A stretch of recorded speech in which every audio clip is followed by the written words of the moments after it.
increased by 3,251 during the year, with a 3.23%. Obviously, this is considered good. However, despite the increase in revenue, net income decreased with a negative 17.71%. Cost of sales and services increased by 20.06%. With the increase of sales and services, gross margin registered a 2.08% increase. Selling and administrative expenses showed a negative 11.09% decrease. Despite this, income from operations recorded a 13.99% increase.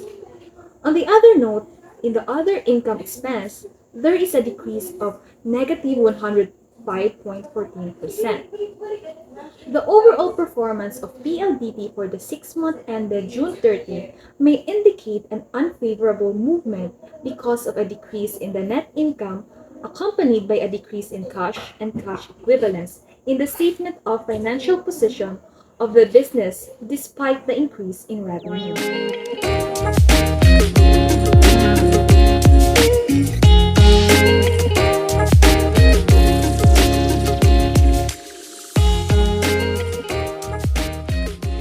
In the year 2022, the gross margin is 93.6%, while in the year 2023, the gross margin is 92.6%.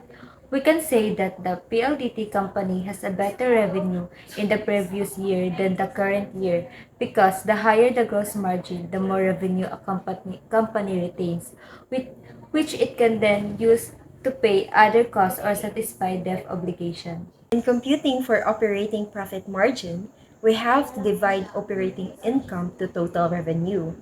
PLDT's operating profit margin for 2022 is 13.43%, indicating improved financial stability and a less risky position for the company.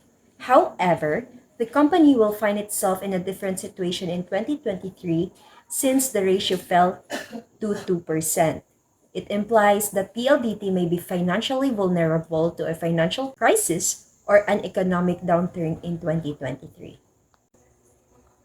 In the year 2023, PLDT had a net profit margin of 18% and 17% in 2022, increasing by 1%. In this net profit margin, the company in line with a good profitability and they managed their financial health. Next, we have the return on assets financial ratio.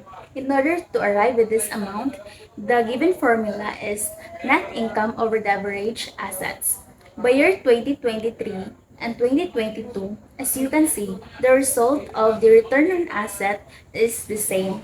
This indicates that there is no increase or decrease happens. Therefore, this implies that PLDT's profit was not really good.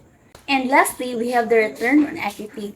Return on equity is measured as net income for the last 12-month period divided by the average total equity attributable to equity holders of PLDT. As you can see, the result for the year 2022 is 9% and increased by year 2023. Since the industry average is 11%, it means that the return on equity is good.